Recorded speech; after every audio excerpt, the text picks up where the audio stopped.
A PBS Christmas special relates the story about a moment of peace during a time of war.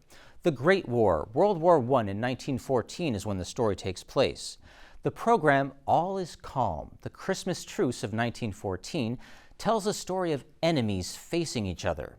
British and French allies on one side, Germans on the other, and their fighting stops for some extraordinary reasons. It's based on a true story and is referred to as a docu-musical. We'll be meeting a singer from Plattsburgh, New York with strong ties to this show. But first, let's speak with the writer and director of the musical. He's the founding artistic director of Theater La Te Da in Minneapolis, Peter Rothstein. Hello, Peter. Hi, thanks for having me. Absolutely, and it's an absolutely beautiful story this musical relates. What can you tell us about the story? In the first year of World War I, 1914, as winter set in, the men realized they wouldn't be going home for Christmas as they were promised. And as the holidays approached, they began to sing to one another from one side of the no man's land to the other. And it became this round robin of Christmas carols from one side to the next. And on Christmas Day, as legend has it, a German soldier put down his rifle and stepped out of his trench into no man's land. And others followed. Looking out over the parapet, we could see that he had left his trench and was standing on the top bank, in the open and in full view. He then walked towards us and stood in the middle of no man's land. And at various points along the Western Front that year, the men celebrated Christmas together. They played soccer, they sang carols, they exchanged gifts of tobacco and chocolate. And in certain places, we know that they spent the day burying each other's dead. It was a remarkable event that happened that was never repeated. But how did this happen amongst enemies during wartime? I believe music is what instigated the Christmas truce. The men were promised they would be home by Christmas, so they felt they had been lied to. They also, the conditions in the trenches, especially for the Allied side, were horrendous that first winter of the war. The men were living in mud up to their knees. More men actually died from influenza and malnutrition the first year of the war than from enemy combat. So they felt that they were not being taken care of, and they began to feel like they had more in common with their enemy than they did with their commanding officers. And so I believe that sense of camaraderie that was established through music from one side of the trench to the other is ultimately what laid the grounds for the Christmas truce to actually happen. And now it's more than 100 years later. Why do you think this story is worth telling? You know, at this time of year, we often use expressions peace on earth, goodwill towards all, hope, joy. I can't think of another story, actually, that encapsulates those ideas more than the Christmas truce. And it's real. It's not a piece of fiction. It actually happened. One German said to me, "Do you know where's the Essex Road in London is?" "Yes, my uncle had a shoe repairing shop there." That's funny. There's a barber shop on the other side where I used to work. I think these men who exercised peace that day were heroic, yet their names didn't end up in history books. There are not monuments erected to them because they were the lowest of the ranks.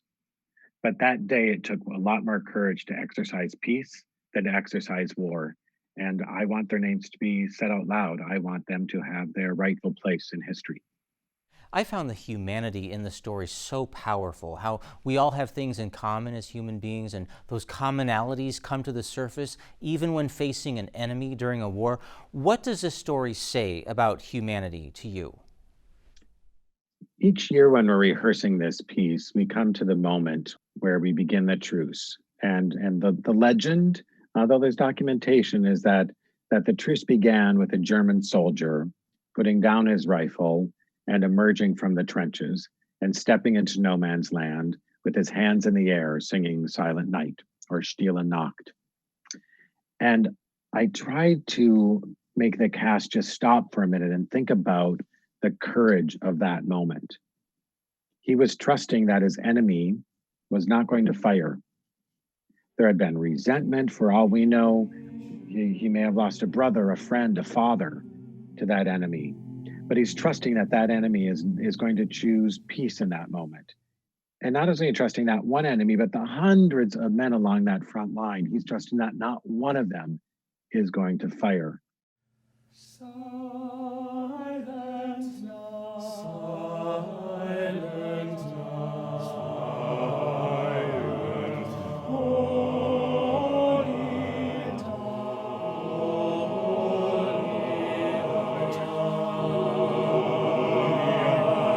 night, all is calm.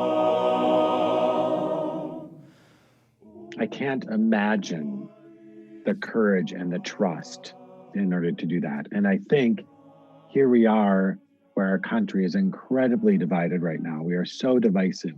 We feel like our enemies are across the street, are in our workplace.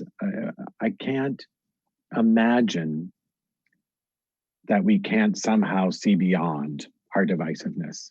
If we look at this moment in history where these men chose trust, chose hope, chose peace, we can do the same. I have to believe that.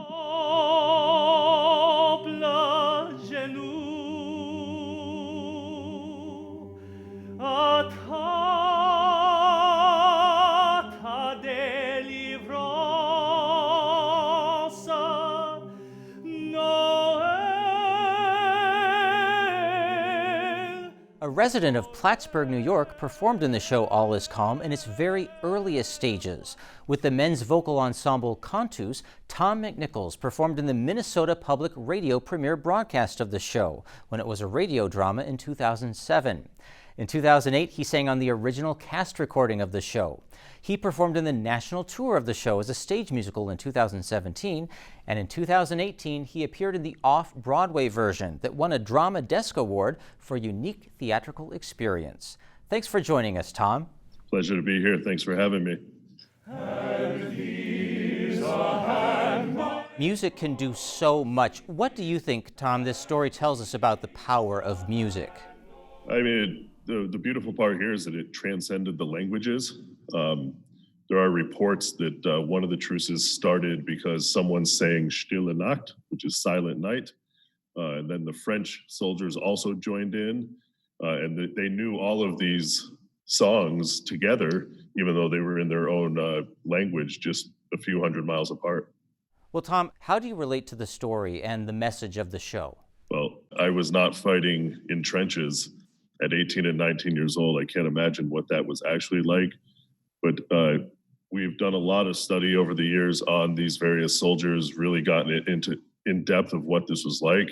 And I can say that I have definitely been moved on stage singing in a group of guys. So I can only imagine how much peace that brought to them, at least, if not for a very short period of time.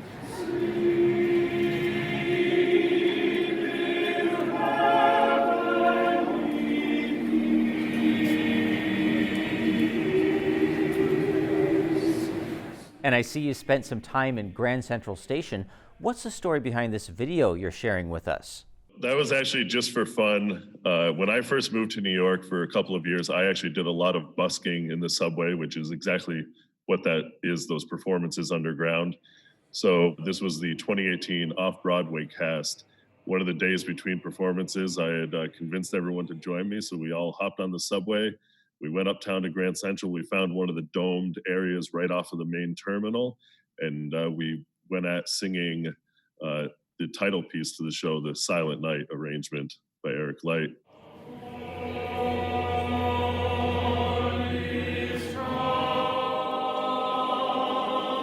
It just started out as a fun little marketing piece, and next thing you know, people really seemed to enjoy it. So we went and did it in a few places before the police stopped us. It's too bad they stopped you. You guys sounded so beautiful singing that. But I understand that you are not in the national program that's airing on PBS. Why was that decision made? Well, you know, there's a lot of schedules that go into play. Many parts of my opera career booked a couple of years in advance. So unfortunately, I just had a conflict and wasn't able to be a part of that production. Well, in spite of your not being in the PBS show, would you recommend we view it? Oh, absolutely. It's something that I want to come back to myself year after year. It's a beautifully intimate story. It transcends all sorts of humanity, especially at the holiday season. So I highly recommend it to anybody.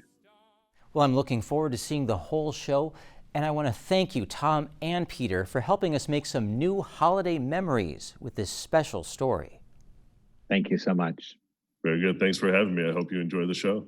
Absolutely. We can all enjoy the show, All is Calm, The Christmas Truce of 1914 on Mountain Lake PBS. It airs Friday, December 16th at 1 p.m. and Tuesday, December 20th at 3 p.m. Part of our Watch and Wonder programming for students and families. PBS Learning Media is offering a variety of educational resources, videos, and discussion questions for students about the musical. You'll find the activities at mountainlake.org. Spotlight is supported by the Glenn and Carol Pearsall Adirondack Foundation, dedicated to improving the quality of life for year-round residents of the Adirondack Park.